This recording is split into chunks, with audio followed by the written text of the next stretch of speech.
Portanto, irmãos, rogo pelas misericórdias de Deus que se ofereçam em sacrifício vivo, santo e agradável a Deus. Este é o culto racional de vocês. Não se amoldem ao padrão deste mundo, mas transformem-se pela renovação da sua mente, para que sejam capazes de experimentar e comprovar a boa, agradável e perfeita vontade de Deus. Até aqui, vamos orar mais uma vez? Feche teus olhos, se colocar diante de Deus em oração, diante da palavra. Senhor Deus Pai, estamos agora diante da Tua palavra lida e sabemos, Deus, que somente a leitura da Tua palavra já pode edificar os nossos corações, as nossas vidas. Mas peço, Deus, que o Senhor ministre essa palavra pela ação do Teu Espírito Santo nos nossos corações.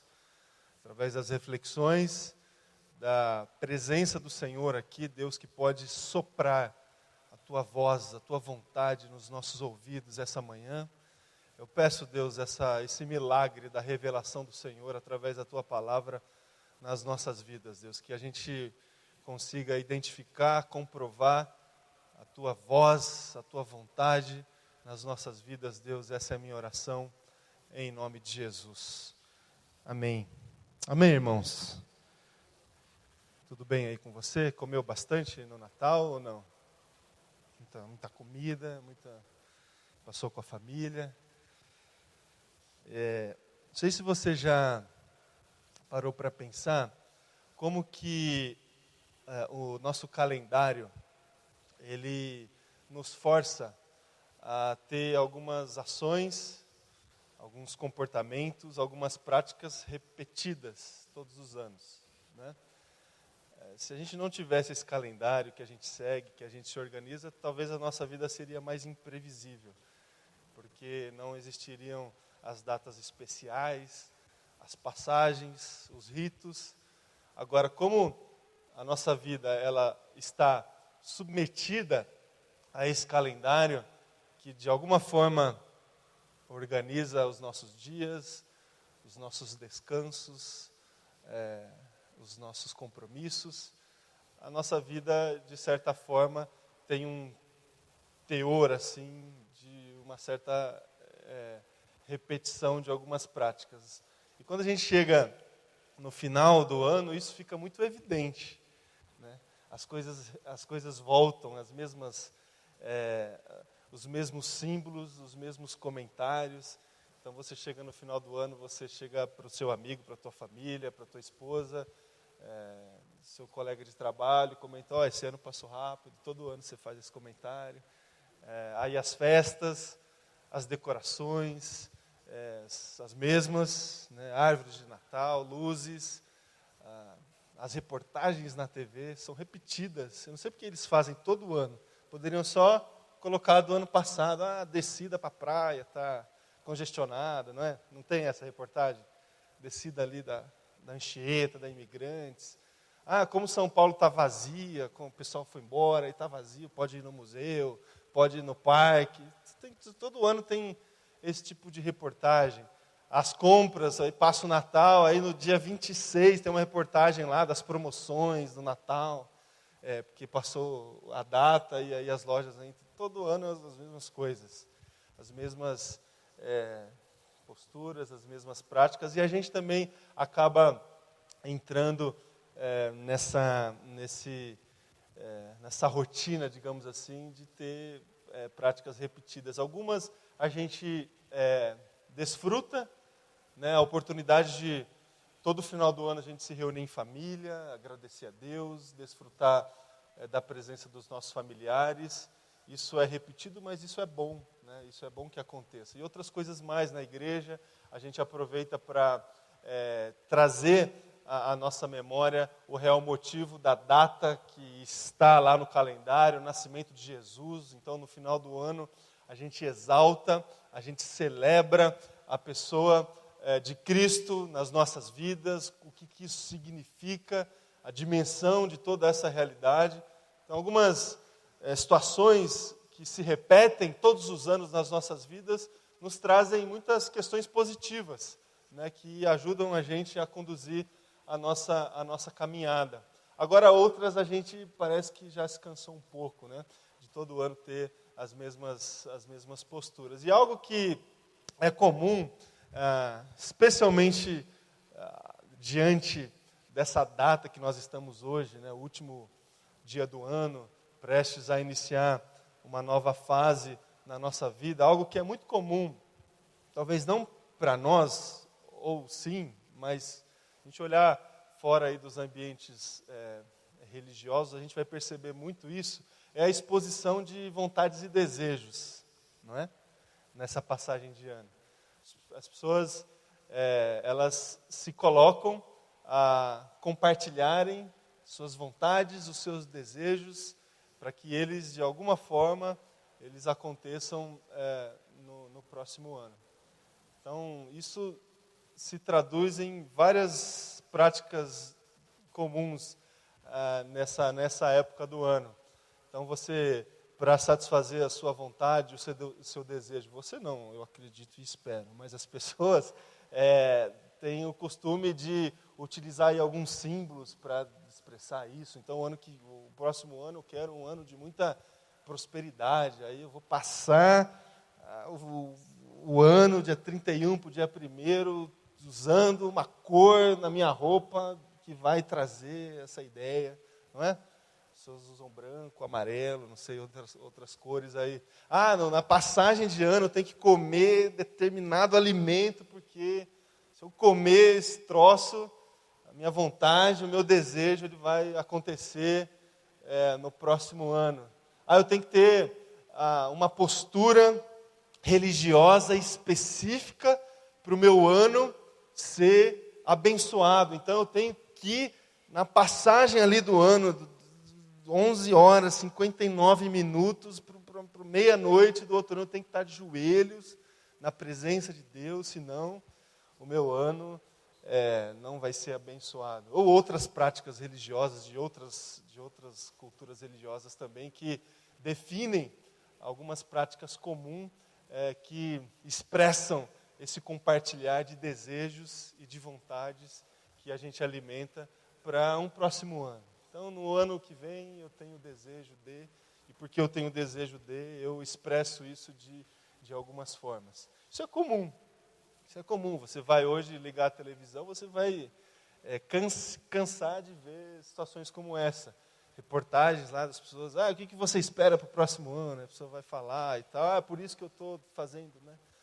Nós, meus irmãos, como filhos de Deus, crentes em Jesus Cristo, a nossa prática deveria ser outra, né? Eu não sei se você tem o costume de comer um prato de lentilha, não sei.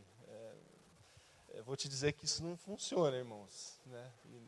Esse negócio de vestir branco também, amarelo. Eu estou de branco hoje, mas é porque eu estou quase todo domingo de branco. Mas isso não funciona, né? Essa superstição não traz para nós aquilo que a gente procura. Nós, como crentes em Jesus, a nossa oração, a prática que deve permear as nossas vidas nessa época do ano tem que ser a seguinte: que no próximo ano, no ano de 2018, a vontade de Deus se manifeste na minha vida. É essa a vontade que a gente tem que expressar nessa época do ano. Não o meu desejo, não a minha vontade, não o meu sonho, a minha expectativa, mas a minha oração tem que ser que a vontade de Deus se manifeste na minha vida. Que a vontade de Deus se manifeste na minha vida. Essa que tem que ser a minha oração nesse último dia do ano. Agora, falar sobre vontade de Deus, refletir sobre a vontade de Deus para a minha vida, para as nossas vidas, essa reflexão nos coloca em certa encruzilhada, assim, porque tantas vezes a gente não consegue compreender o que significa de fato experimentar essa vontade de Deus. Tantas vezes nos falta sabedoria, discernimento, para entender o que é essa tal vontade de Deus. O que é vontade de Deus? Porque a gente tem muita dificuldade de entender o que é vontade de Deus nas nossas vidas quando ela vem de encontro à nossa vontade. Então, quando a gente está passando por uma situação adversa, quando a gente está passando por um momento de dificuldade, a gente tem muita dificuldade de entender a vontade de Deus nas nossas vidas. Porque como que Deus permite que passamos por dificuldades nas nossas vidas e ainda assim oramos pela vontade de Deus se manifestar em nós?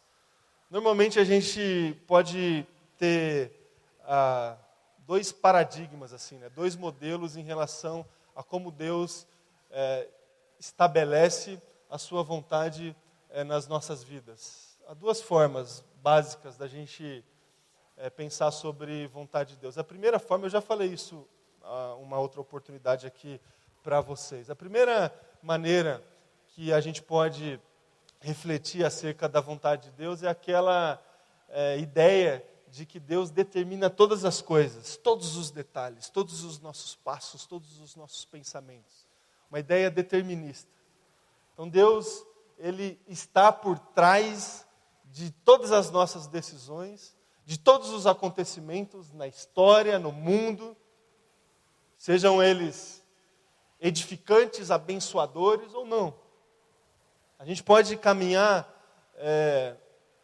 por esse trajeto determinista para entender a vontade de Deus.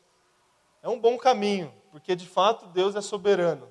De fato Deus está por trás e sustenta toda a sua criação. Ele de fato é o Senhor dos senhores, o Deus dos deuses. Agora, na nossa lógica, na nossa incapacidade de compreender as coisas e as situações, se a gente tentar implantar essa ideia de que Deus, Ele estabelece a sua vontade nas nossas vidas e na história de uma forma determinista, a gente começa a encontrar alguns problemas, sobretudo quando a gente pensa nas tragédias humanas, nas nossas tragédias, e aí a gente delega essas tragédias no colo de Deus, na responsabilidade de Deus. Então, de repente, um terremoto acontece em determinado local do mundo e a gente é obrigado a afirmar que Deus determinou essa tragédia. De repente, uma tragédia acontece nas nossas vidas. A gente perde um ente querido, a gente perde um emprego, a gente tem uma experiência de provação grande. E se pensamos dessa maneira determinista, nós somos obrigados a delegar essa experiência para Deus. Deus que quis, Deus que me tirou o emprego, Deus que me tirou a minha filha, Deus que tirou o meu pai, Deus que fez isso que eu tô experimentando. Se a gente pensar vontade de Deus dessa forma determinista, a gente, em determinados momentos, a gente vai se encontrar com muita dificuldade de compreender plenamente ou de se satisfazer com essa vontade de Deus, que a palavra me diz que é boa, perfeita e agradável. Como pode ser bom uma experiência ruim? Como pode ser perfeita um episódio de provação? Como pode ser agradável a perda de alguém? Vocês entendem a dificuldade, meus irmãos, de compreender a vontade de Deus dessa forma determinista? Há um outro paradigma, há uma outra opção que a gente tem, de compreender o estabelecimento da vontade de Deus a partir da casualidade. E aí Deus já criou todas as coisas, já nos criou o mundo, a terra, os recursos, a inteligência, a sabedoria, e daí para frente a responsabilidade é nossa. Então, todos os nossos atos, a gente responde por eles. Então, se a gente definiu que a gente vai ter algumas ações de algum jeito, a gente que vai responder, a gente que vai colher os frutos e as consequências. Deus não tem parte alguma nisso. A responsabilidade é minha. A casualidade da responsabilidade humana define a condução do mundo, a condução da história e a condução da nossa história. É um outro jeito, uma outra forma da gente pensar em relação à vontade de Deus sendo estabelecida na nossa vida e na caminhada de todas as pessoas, a partir da casualidade e da responsabilidade dos homens. Agora, a gente também encontra muita dificuldade de pensar dessa forma. Muita dificuldade, porque que Deus é esse? Que Deus poderoso é esse que me vê batendo a cabeça nas paredes da vida, tomando decisões equivocadas, cometendo injustiças, pecados, desvios. Ele me vê fazendo essas coisas e não faz nada para mudar, para me converter, para me alertar, para me exortar. Que Deus é esse que criou todas as coisas e assiste agora do seu altar, as pessoas se matando, as pessoas cometendo injustiças e não faz nada. E deixa a casualidade, o acaso, a responsabilidade humana resolver todos os problemas, conduzir todas as situações. Então a gente tem dois caminhos clássicos, irmãos, para tentar entender a vontade de Deus, mas esses dois caminhos, eles não traz para o nosso coração uma satisfação plena, uma compreensão adequada para a gente entender de fato o que é essa tal vontade de Deus que a gente pode orar, desejar que aconteça nas nossas vidas no próximo ano.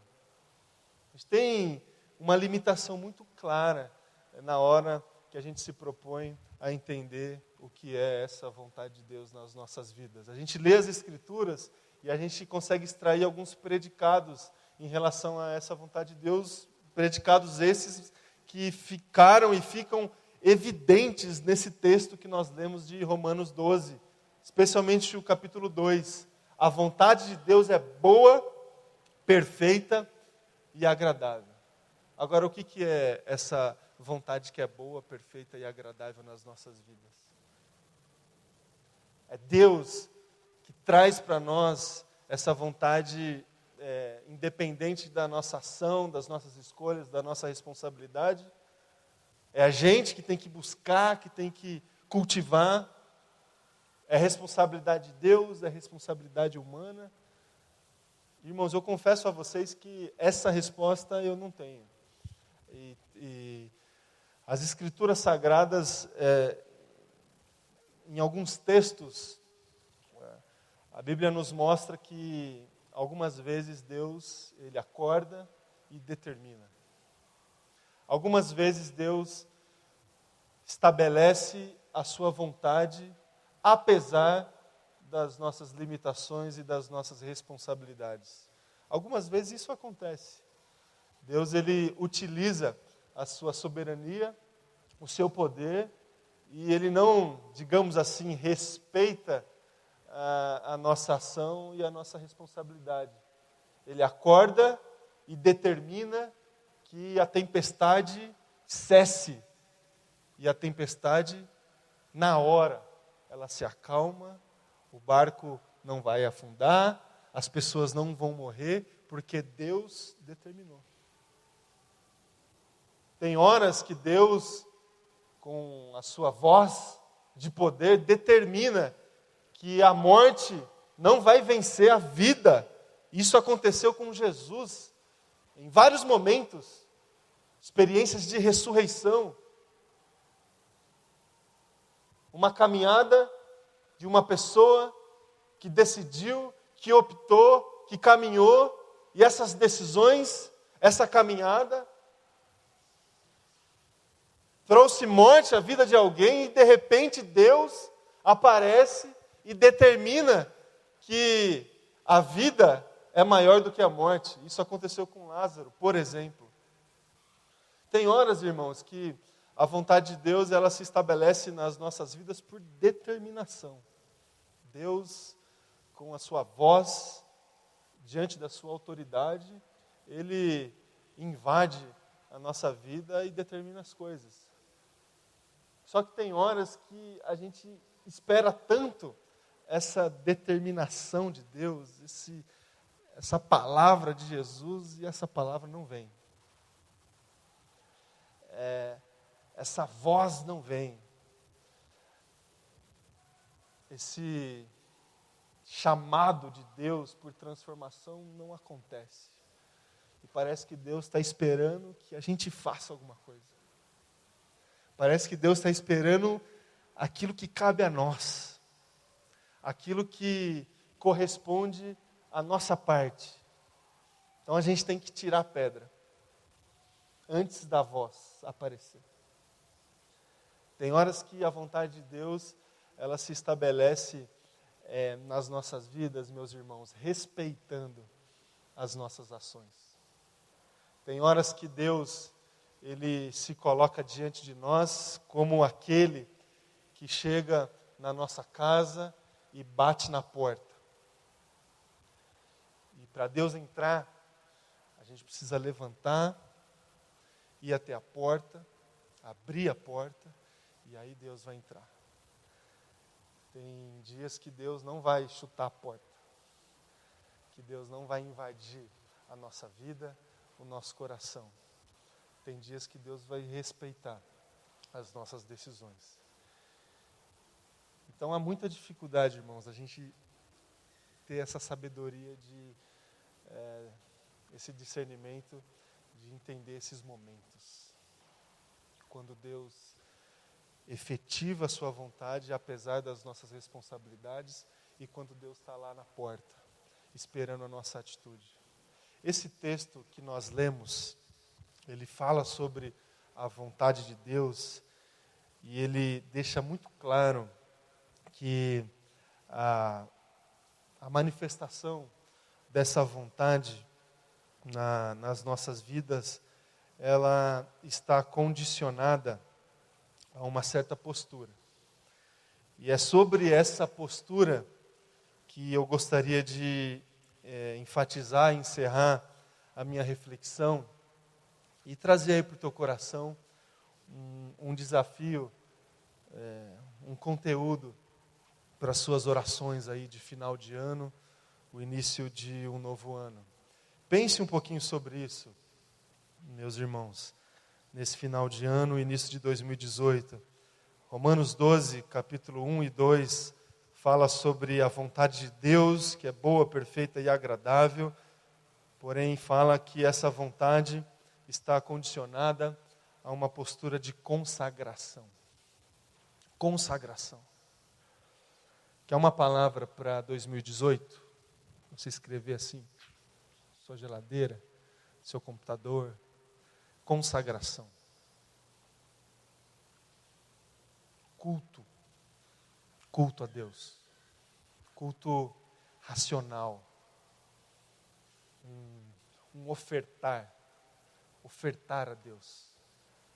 De vida, de fé, de caminhada, de postura, consagração. A vontade de Deus, ela é experimentada por nós quando nós oferecemos as nossas vidas como culto ao Senhor. Aí sim, a gente tem condição de experimentar, e o texto incrivelmente traz essa palavra, compreender a dimensão da vontade de Deus nas nossas vidas. E o que significa consagração para nós? Quais as ações que a gente pode ter, as posturas que a gente pode ter no ano de 2018 para consagrarmos as nossas vidas no altar do Senhor? A primeira lição que eu queria deixar para o teu coração sobre consagração é que consagração é um sinal de honra. Um sinal de honra.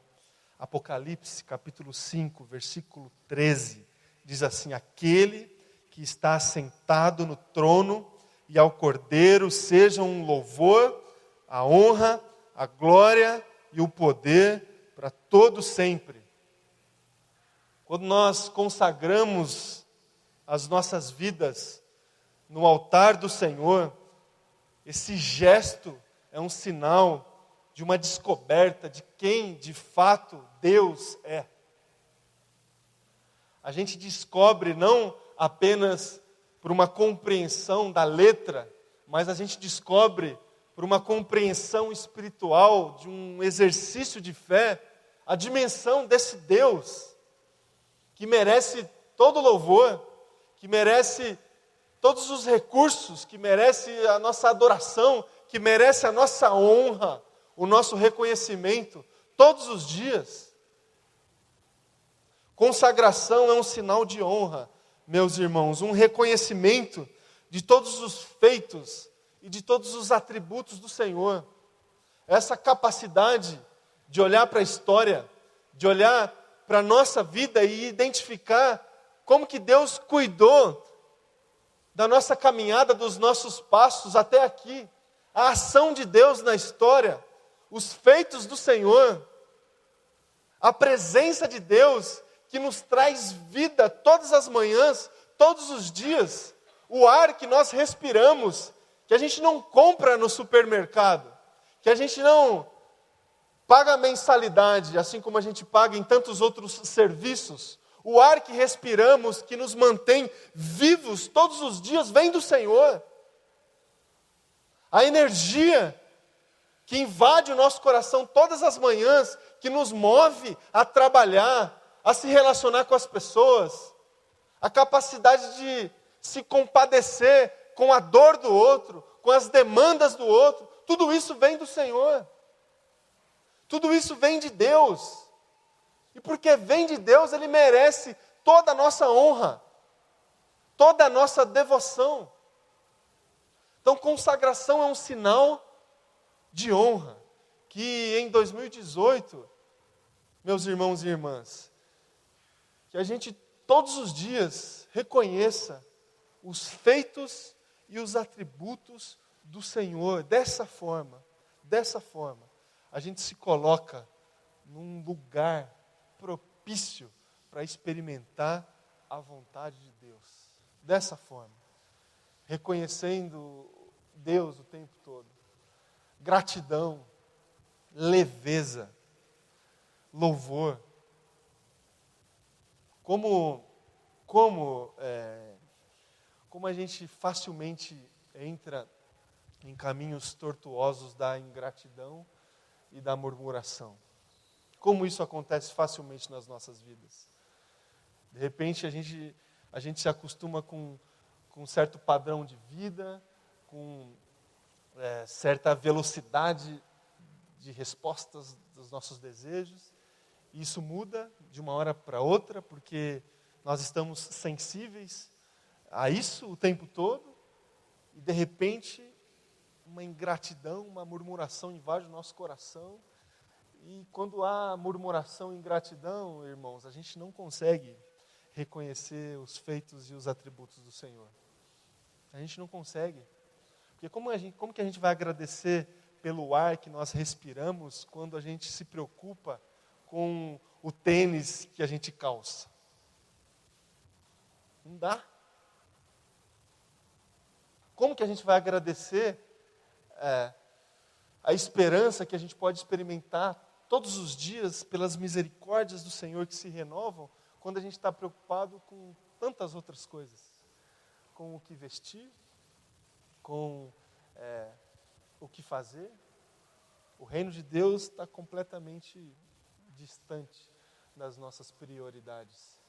E aí a gente não consegue mesmo experimentar essa postura de consagração, que é um sinal de honra nas nossas vidas. Que em 2018, você, em nome de Jesus, consiga, todos os dias, reconhecer os feitos e os atributos do Senhor na sua vida. Amém? Uma segunda lição que eu gostaria de trazer para o teu coração é a seguinte: consagração é um compromisso pela santidade. Santidade. 1 Pedro, capítulo 1, versículo 15. Mas assim como é santo aquele que os chamou, sejam santos vocês também em tudo o que fizerem. Em tudo o que fizerem.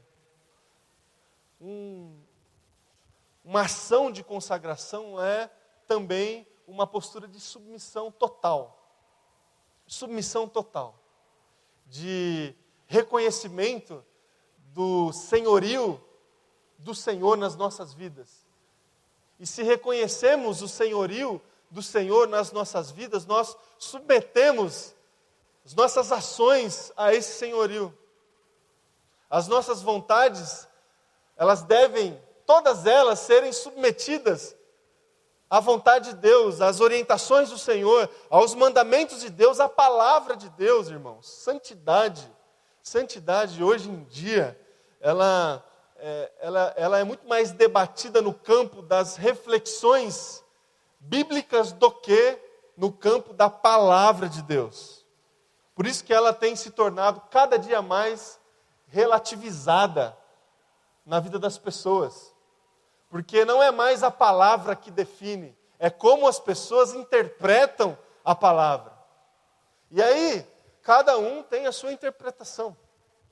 E aí, santidade é muito mais uma conveniência pessoal do que uma definição bíblica, clara, objetiva. Se a gente for... Tem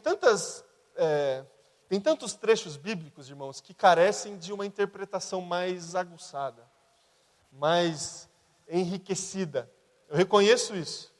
Tantos temas da teologia, a gente precisa de empenho, de profundidade para entender as implicações, os contextos da história, o contexto religioso. A gente tem que fazer esse exercício.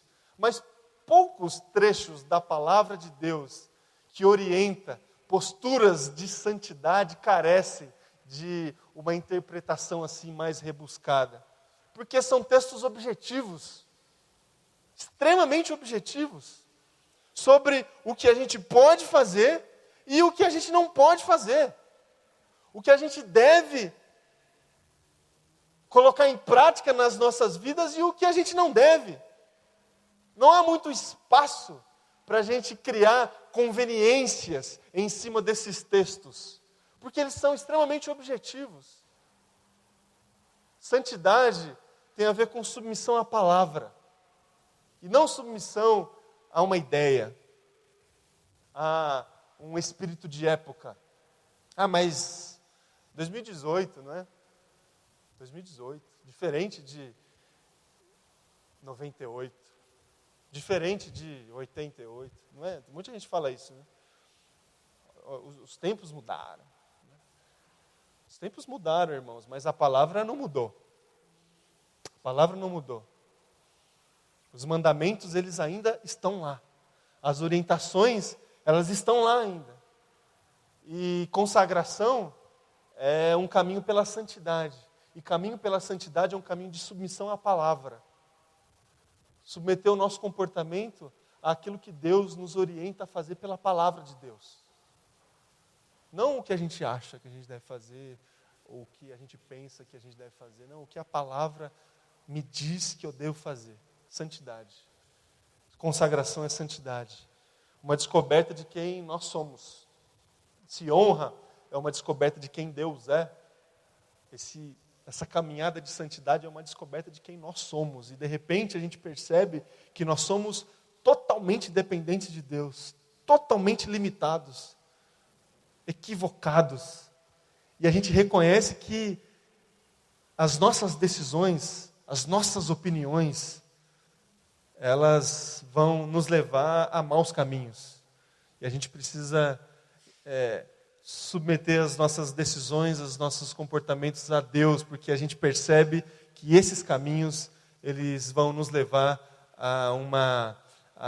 a plena satisfação da vontade de Deus nas nossas vidas.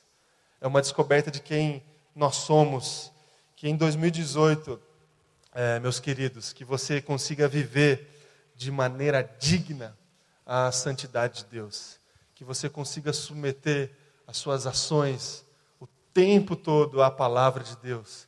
Que você aproxime a Bíblia, a palavra do Senhor, do seu dia a dia. Não só nos momentos difíceis, mas em todos eles. Em todos eles. Isso é consagração. E para terminar, consagração também é obediência à missão. Salmo 96, versículo 3, diz assim: anunciem a sua glória entre as nações, seus feitos maravilhosos entre todos os povos. Essa postura de consagração a Deus também é uma descoberta daquilo que Deus tem feito, aquilo que Deus já fez e aquilo que Deus vai fazer na história. A missão do Senhor. A missão do Senhor.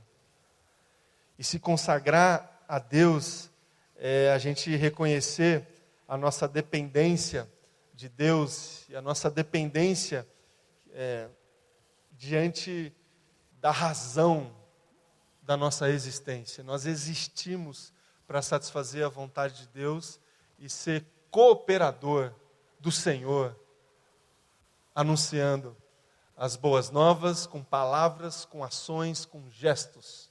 Consagração ao Senhor é também uma postura de obediência à missão do Senhor.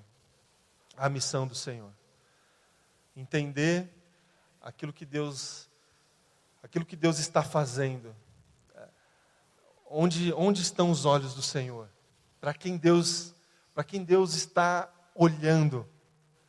Para quem Deus está... Quais têm sido as orações do Senhor? E a gente se colocar à disposição para fazer parte do cumprimento dessas orações. Não sei se vocês se lembram da oração de Jesus. Orando por mim e por você. E essa oração, conteúdo da oração de Jesus, um pouco antes de se entregar à morte de cruz, Ele orou por nós, e o conteúdo central da oração de Jesus, não sei se você se lembra, unidade. Eu oro para que eles sejam um. E por que a unidade? Porque se eles permanecerem unidos em comunhão, as pessoas vão olhar para eles, para nós, para a igreja, e o que vai acontecer? As pessoas vão crer que Deus de fato existe. Que sejamos o conteúdo dessa oração de Jesus. Que a gente consiga experimentar unidade, comunhão, porque através da unidade, da comunhão, a missão vai acontecer. As pessoas vão olhar para nós e vão identificar Deus em nós. Somos um com o outro, porque somos um com Cristo. E as pessoas vão olhar Cristo através de nós. E com consagração, irmãos, a gente vai conseguir obedecer esse chamado e essa missão. Que em 2018, que você consiga buscar o reino de Deus e toda a sua justiça em primeiro lugar. Em primeiro lugar. Então, o que é vontade de Deus? Você pode orar essa noite, quando você estiver lá com a sua família. Que a vontade de Deus aconteça, se manifeste, se materialize na minha vida em 2018. Essa pode e deve ser a nossa oração essa noite. Agora, o que é isso? O que isso significa? Como que a gente vai conseguir experimentar essa vontade que é boa, perfeita e agradável? Com consagração. Consagração. Como que eu me consagro? Como que eu me entrego na presença de Deus? Sinal de honra, reconhecendo os feitos e os atributos do Senhor o tempo todo, todos os momentos, tendo essa atitude de reconhecimento da graça e do amor de Jesus. Santidade, uma caminhada de santidade, submetendo todas as ações, as decisões à palavra de Deus, aquilo que a palavra me diz que eu devo fazer. É certo que tantas vezes eu vou me equivocar. tantas vezes eu vou me desviar, mas que eu persevere nisso aqui, todos os dias. Pedindo perdão, experimentando reconciliação, o abraço de Jesus, mas caminhando em santidade. Isso é consagração. E obedecendo à missão de Jesus. Participando daquilo que Deus está fazendo. Sendo essas pessoas por quem Jesus orou. Esses que experimentam unidade. E através da unidade, o mundo vai crer. Que seja assim, irmãos. Que o meu 2018 seja assim, com consagração. Que o seu 2018 também seja com consagração. De vocês, de todos os irmãos da nossa comunidade, da nossa igreja. Que a gente consiga experimentar esse gesto que nos condiciona a experimentar a vontade de Deus em nome de Jesus. Amém? Vamos orar.